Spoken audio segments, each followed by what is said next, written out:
ჩვენთან რატომღაც ითვლება, რომ რაც უფრო მეც ჭამს ბავშვი, მით უკეთესია და მით უფრო კარგად გაიზრდება და შენი საყელოც ჭამს და ასე გამოთქმებიც გვაქვს და ასე. ეს რამდენად მართებული მიდგომა არის. ეხლა გადავდივართ ზომაწონა როგორ უნდა მეორე უკიდურესობაში. ანუ ყოველთვის ნერვიულობთ ჩვენ რომ ბავშვს არ ქონდეს ნაკლები წონა, არ იყოს წონის დეფიციტი, მაგრამ ასევე ყურადღება უნდა მივაქციოთ, რომ ბავშვს არ ქონდეს ჭარბი წონა, ხო?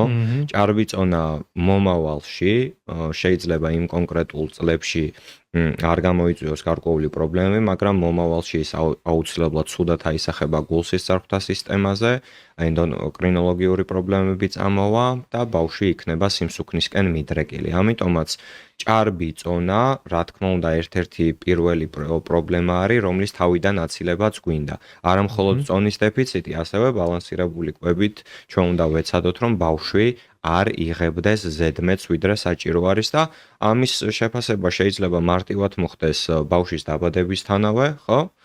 როდესაც ბავშვი პედიატრთან რეგულარულ ვიზიტებს ახორციელებს, იქ არის სპეციალური პერცენტილური ცხრილები და ამ ცხრილების საშუალებით ჩვენ გვაქვს საშუალება დინამიკაში ვნახოთ ბავშვი როგორ იმატებს წონაში, სიმაღლეში, თავის გარშემოწერილობაში და ასე შემდეგ. ეს ონლაინაც ხელმისაწვდომი იქნება ეს ხელსაწყო. ეს ცხრილები ასევე მიუთითებთ. რა თქმა უნდა, ეს ცხრილები თვითონ ინტერნეტშიც ბევრი არის, უბრალოდ გარკვეულ საიტებზე ჯობია რომ ეს ცხრილები ვნახოთ, იმიტომ რომ ზუსტად არის გამოყვანილი სხვადასხვა პოპულაციების მიხედვით, ამიტომაც ამ ცხრილების მიხედვით სასურველი არის რომ ჩვენ კონკრეტულად მივყვეთ ბავშვის განვითარების დინამიკას, ვაკონტროლოთ წონა და ასე შემდეგ.